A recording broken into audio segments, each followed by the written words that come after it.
Yang dihormati Tuan Pengerusi Majlis, yang arif lagi bijaksana, barisan penahakim, guru-guru dan rakan-rakan yang dikasihi sekalian. Assalamualaikum warahmatullahi wabarakatuh dan selamat sejahtera. Nama saya Zahra Humaira binti Iskandar Baca dari Sekolah Kebangsaan Taman Setia Gombak, Selangor. Siang malam membawa beca, membawa pelancong luar negara. Tamak haluba menjadi punca, rasuah penyebab jatuhnya negara. Kawan-kawan sekalian, rasuah itulah tema cerita yang akan saya sampaikan pada hari ini yang bertajuk Maafkan Ayah. Kawan-kawan nak tahu, rasuah merupakan perbuatan memberi atau menerima suapan yang ada kaitan dengan bidang tugas seseorang. Suapan rasuah boleh jadi dalam bentuk wang tunai, hadiah, bonus, undi, jawatan, upah, dan sebagainya. Kawan-kawan, jom kita dengar cerita. Amar merupakan seorang murid yang ceria dan aktif di sekolahnya. Dia berasal dari keluarga yang berada. Ayahnya merupakan seorang pegawai kanan kerajaan. Setiap hari ke sekolah, Amar akan dihantar oleh ayahnya menaiki kereta yang mewah. Pakaian dan alat tulisnya juga semua berjenama mahal. Apa sahaja yang dihajati oleh Amar pasti akan ditunaikan oleh ayahnya. Amar selalu menjadi tumpuan di kalangan kawan-kawannya di sekolah. Begitulah rutin Amar setiap hari. Amar akan dihantar dan dijemput oleh ayahnya ke sekolah tepat pada masanya. Jarang sekali ayahnya terlewat. Namun, seperti kata pepatah, pusaka panas hingga ke petang, rupanya hujan di tengah hari. Begitulah yang terjadi kepada kehidupan Amar sekeluarga. Kawan-kawan, apa nak tahu apa yang terjadi kepada keluarga Amar? Mari kita mendengar sambungan cerita. Pada suatu hari, seperti kebiasaannya, apabila loceng sudah berbunyi dalam menunjukkan tamatnya waktu persekolahan, Amar bergegas keluar dari kelas untuk pergi ke kereta ayahnya. Amar sangat gembira kerana ayahnya telah berjanji untuk membawanya ke suatu tempat yang istimewa untuk menyambut hari lahirnya. Masa terus berlalu. Amar melihat jam di tangannya. Jam sudah menunjukkan pukul 2:30 petang. Apabila sampai saja di rumah, Amar terkejut melihat sebuah kereta pihak berkuasa yang tertulis Suruhanjaya Pencegah Rasuah Malaysia di hadapan rumahnya. Amar terus berlari untuk mendapatkan ibunya sedang menangis terdesak-desak. Ibu, kenapa ni? Kenapa ibu menangis? Kenapa ayah tidak menjemput Amar hari ini? Kata Amar. Ibunya hanya mampu menangis terdesak-desak. Amar yang melihat keadaan ibunya begitu, turut menangis juga. Amar melihat sosok tubuh seorang lelaki yang tangannya digari. Amar terkejut melihat keadaan ayahnya begitu. Lalu Amar terus berlari untuk mendapatkan ayahnya. Ayah, kenapa dengan ayah ni? Tanya Amar. Lepaskanlah ayah saya, encik, pinta Amar kepada pegawai anti rasuah tersebut. Maafkan ayah, Amar, maafkan ayah. Ayah sangat menyesal. Rintik Encik Zati dalam ketangisan. Hanya inginkan kehidupan yang mewah, beliau sanggup mengambil jalan yang singkat. Encik Zaki telah ditahan oleh Pegawai Suruhanjaya Pencegah Rasuah Malaysia kerana bersalah dan terlibat di dalam kes rasuah dan pecah amanah semasa melaksanakan tugasnya sebagai pegawai kanan kerajaan. Selepas proses penyiasatan selesai, Encik Zaki dibawa ke mahkamah untuk perbicaraan. Ramai wartawan yang mengambil gambarnya. Saudara mara, rakan-rakan sekerja, ramai datang untuk mendengar perbicaraan tersebut. Encik Zaki diserik kerana pertuduhan sambil tangannya digari. Encik Zaki berasa malu yang bukan kepalang, tetapi nasi sudah menjadi bubur.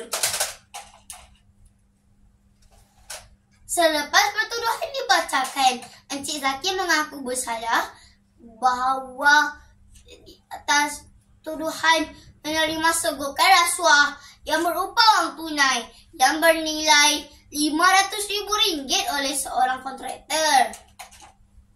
Encik Zaki telah meluluskan tender kontraktor tersebut untuk satu projek pembangunan kompleks membeli belah di Gombak tanpa melalui proses tender yang betul. Selepas mendengar perbentangan dakwaan dan bukti-bukti yang kukuh dan relevan oleh pendakwa raya dan hujahan balas oleh peguam pembelaan, mahkamah mendapati anda, Zaki bin Ismail, bersalah di bawah Seksyen 17 kurungan. Amar akan dihantar dan dijemput oleh ayahnya ke sekolah tepat pada masanya. Jarang sekali ayahnya terlewat. Namun, seperti kata pepatah, kusaka panas hingga ke petang, rupanya hujan di tengah hari.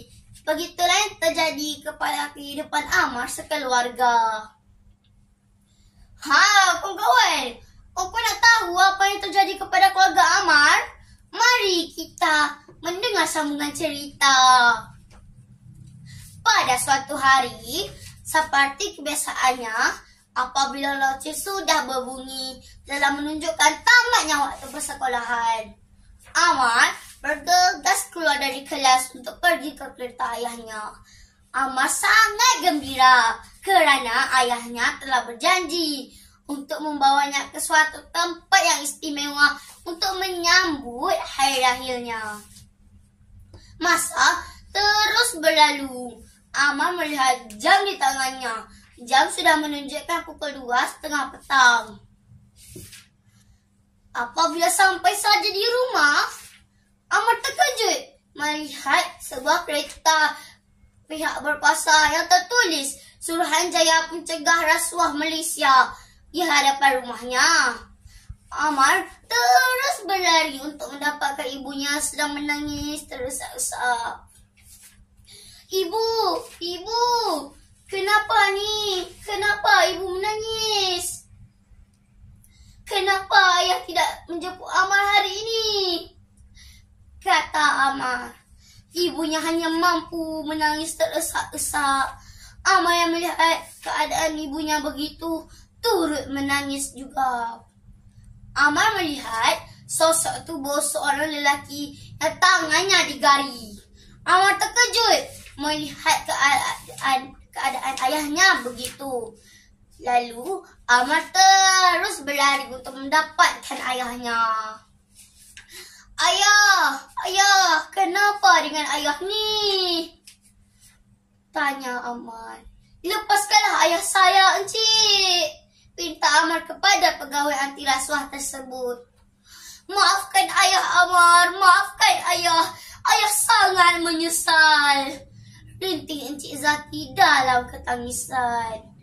Hanya inginkan kehidupan yang mewah, beliau sanggup mengambil jalan yang singkat.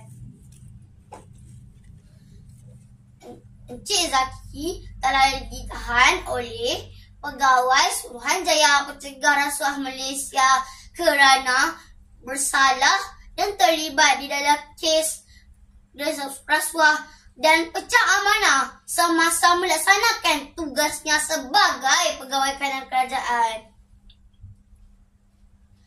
Selepas proses penyiasatan selesai, Encik Zaki dibawa ke mahkamah untuk perbicaraan. Ramai wartawan yang mengambil gambarnya. Saudara mara, rakan-rakan sekerja, ramai datang untuk mendengar perbicaraan tersebut. Encik Zaki diserik kerana pertuduhan sambil tangannya digari. Encik Zaki berasa malu yang bukan kepalang, tetapi nasi sudah menjadi bubur.